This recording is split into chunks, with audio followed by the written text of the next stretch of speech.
Sanggar Cerita mempersembahkan Sabda Pandita Ratu.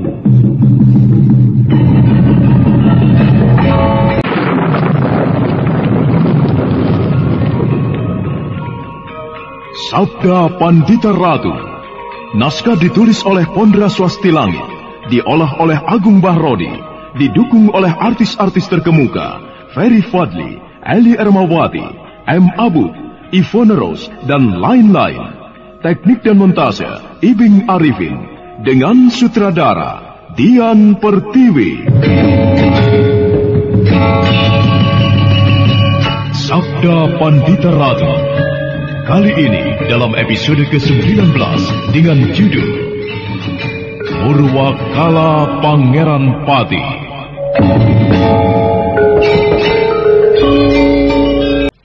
Sesekali Ken Umang meremas-remas jarinya, seolah akan meremukan benda yang ada dalam genggaman tangannya.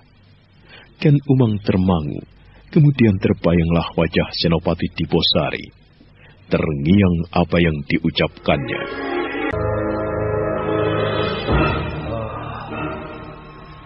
Sebaiknya Tuan Putri jangan mengancam.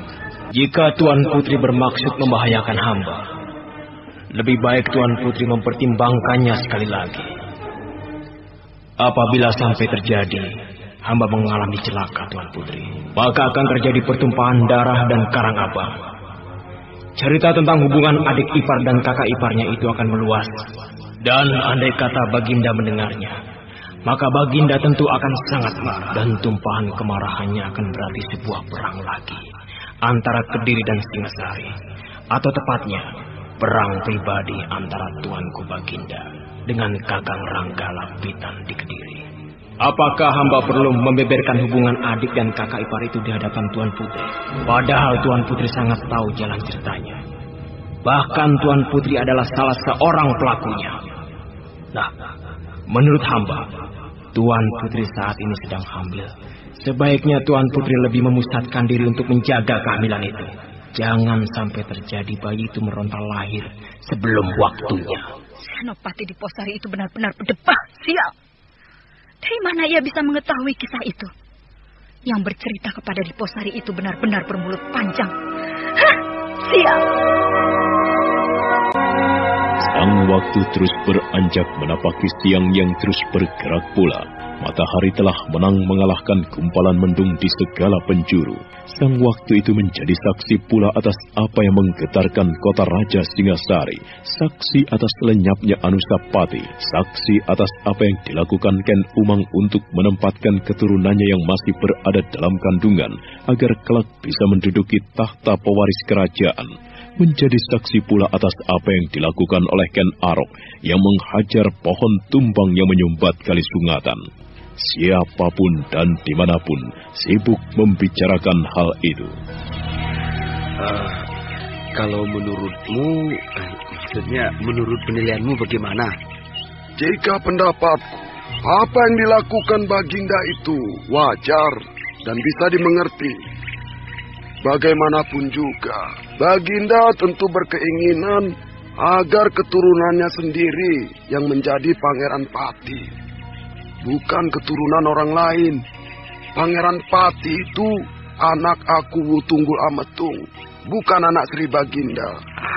Itu namanya pohon mau lupa dengan akarnya. Pohon akan lupa dengan akarnya. Apa maksudmu? Meski tuanku Anusapati bukanlah anak kandung Baginda, akan tetapi tuanku Anusapati berhak menduduki jabatannya sekarang. Baginda telah mengangkatnya menjadi Pangeran Pati ketika bayi itu baru saja lahir dan Tumaper berada dalam ambang peperangan dengan Kediri. Nah, tuanku Anusapati telah diangkat. Mengapa Baginda harus mengubahnya? Itu namanya Baginda tidak berpendirian atau mencela-mencela. Jangan berkata begitu. Kita hanya bertiga di sini. Tidak ada yang lainnya.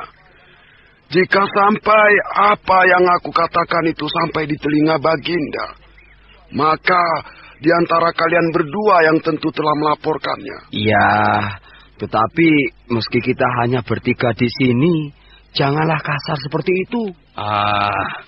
Apa yang baru saja kau katakan itu belumlah merupakan jawaban dari apa yang kau katakan tadi.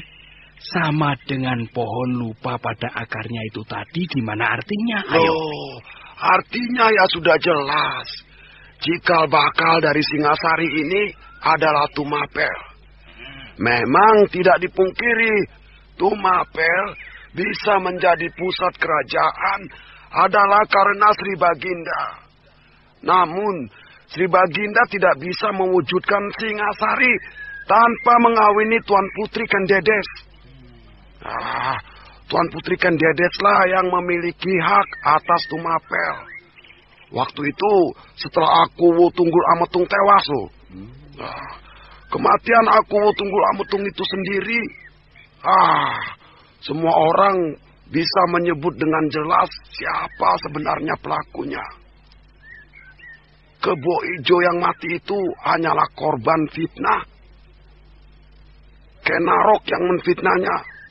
Kenaroklah yang telah membunuh aku Tunggul Ametung dan mengorbankan Kebo Ijo untuk mengesahkan keinginan atau cita-citanya.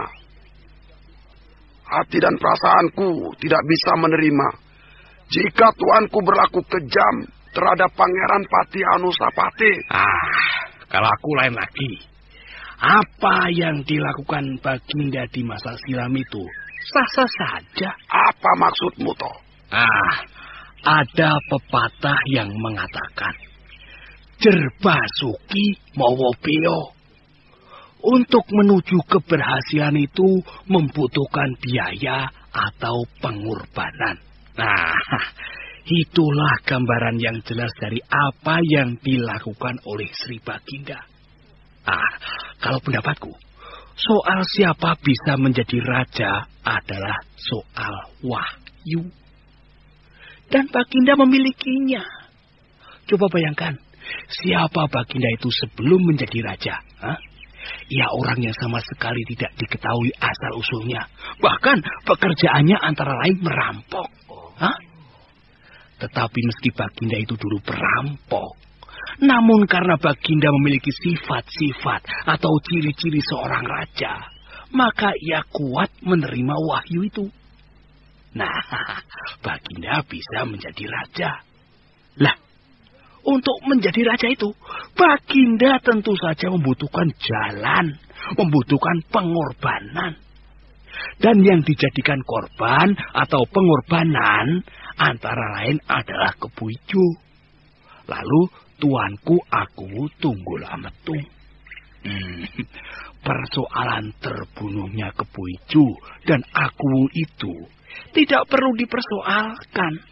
Anggap saja itu sebagai tumbal. Yang penting kita lihat sekarang adalah bagaimana Sri Baginda sekarang ini.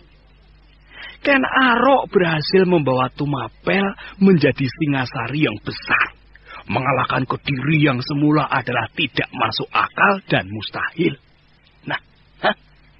Kita melihat Baginda telah memacu pembangunan di mana-mana. Saluran-saluran air dan sarana peribadatan.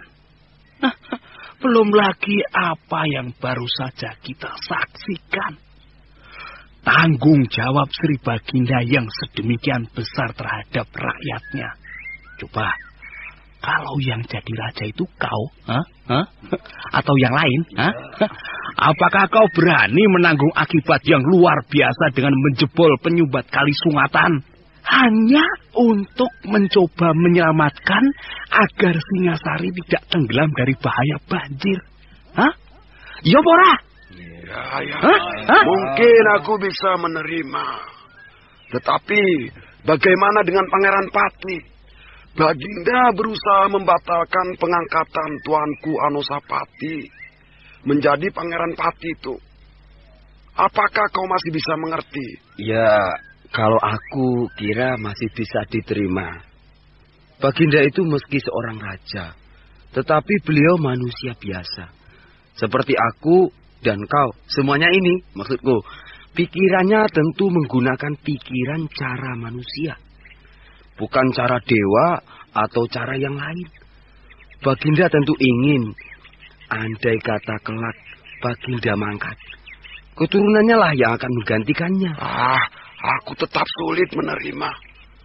Kalau pendapatku, Tuanku Anusapati itu memang sudah pantas menjadi Pangeran Pati. Tidak pantas disingkirkan, apalagi dicelakakan sampai dibunuh.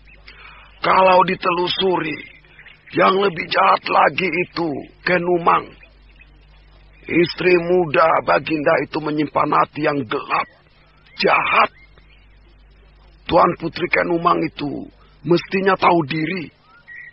Ya istri muda, ya mestinya tidak nerunyak seperti itu. Anak yang dikandungnya belum lagi lahir.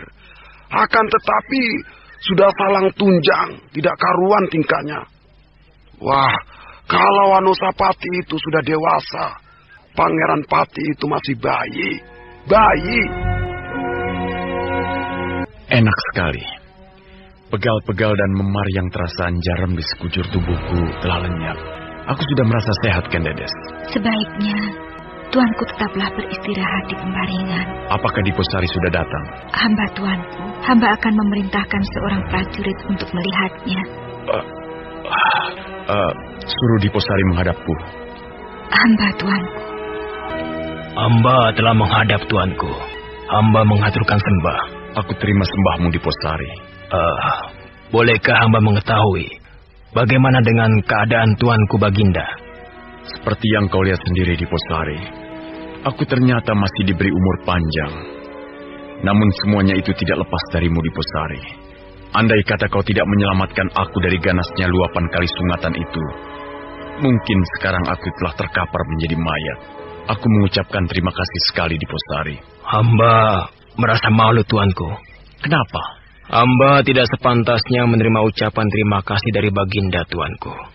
Tuankulah yang pantas menerima ucapan terima kasih itu dari segenap rakyat di kota Raja Singasari. Tanpa apa yang Tuanku lakukan dengan menjebol sumbat kayu tumbang di mulut kali sungatan itu, niscaya Singasari akan diterjang banjir bandang. Namun, andai kata kau tidak tangkas menyelamatkan aku dari bahaya kematian, aku telah mati. Tetap saja aku berhak mengucapkan terima kasih itu kepadamu, Diposari. Hamba, Tuanku. Hamba juga mengucapkan terima kasih atas pengorbanan luar biasa yang telah Tuanku lakukan untuk menyelamatkan Singasari. Baiklah. Silakan Tuanku sambil berbaring saja. Seperti akan remuk semua tulang-tulangku, Diposari.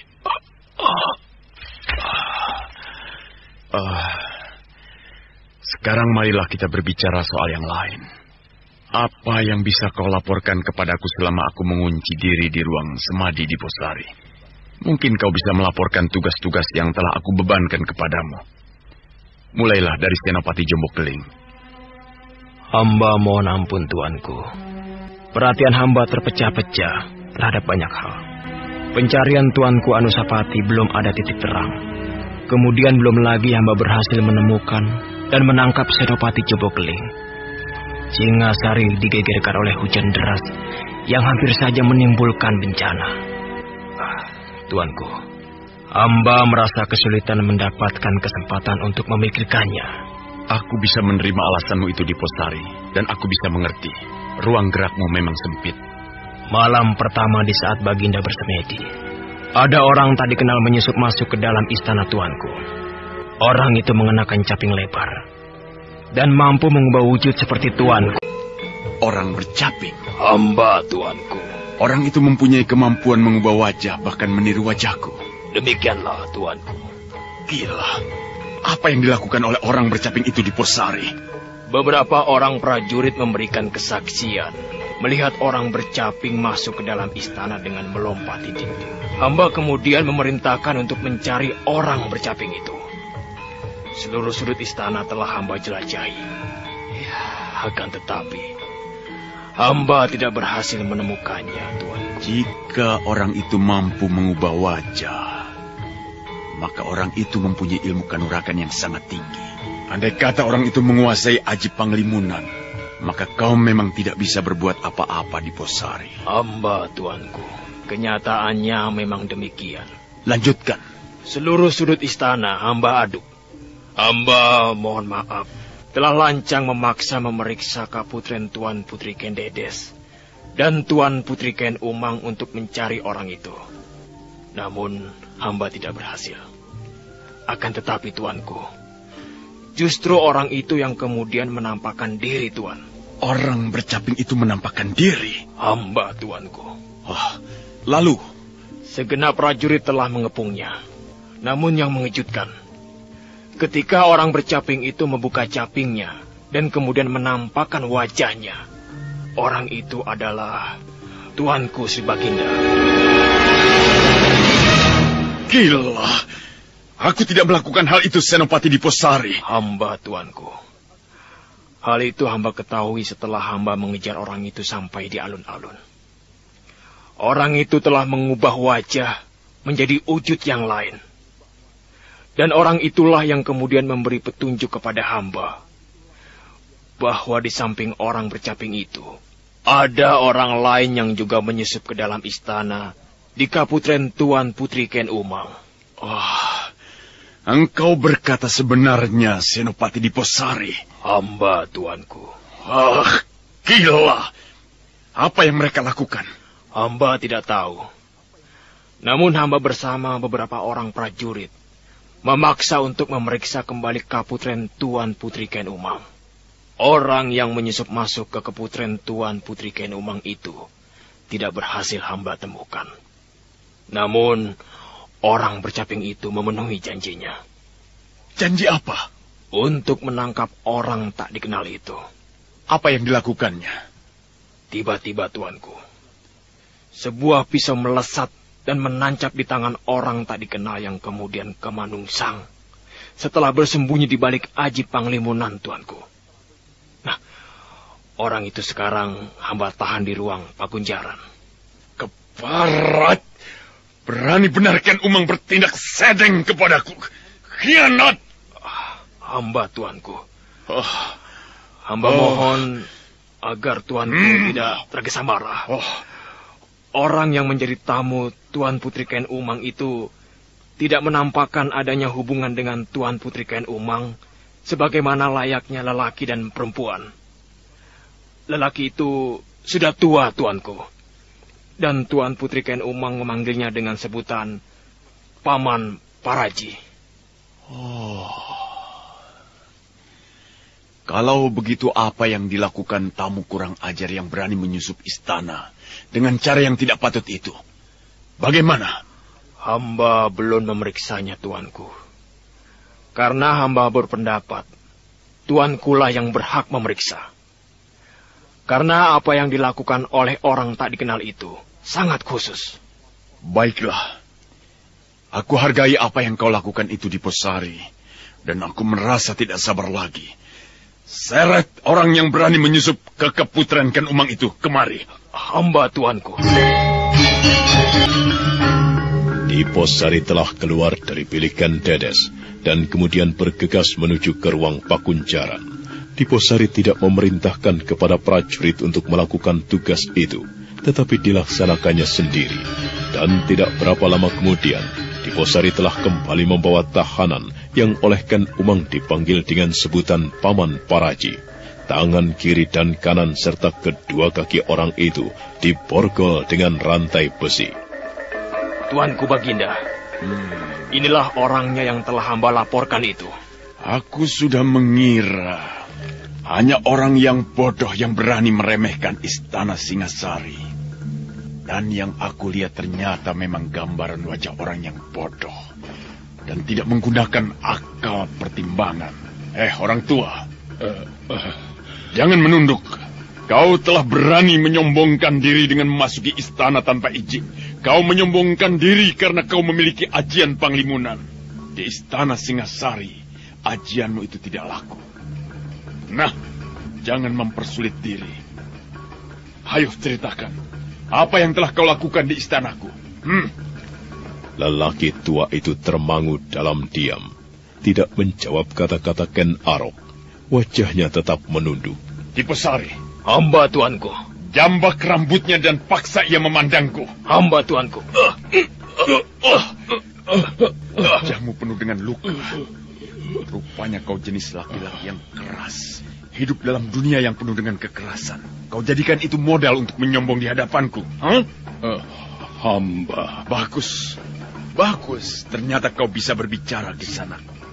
Ayo, berbicaralah. Hamba mohon ampun, tuanku.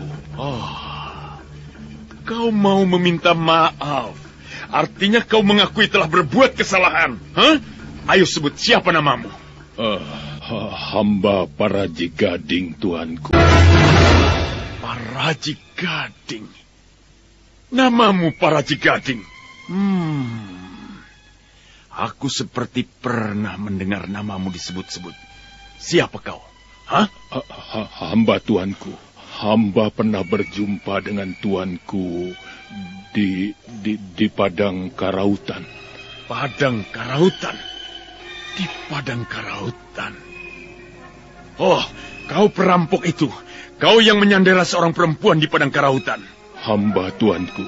Jangan menunduk. Pandang wajahku.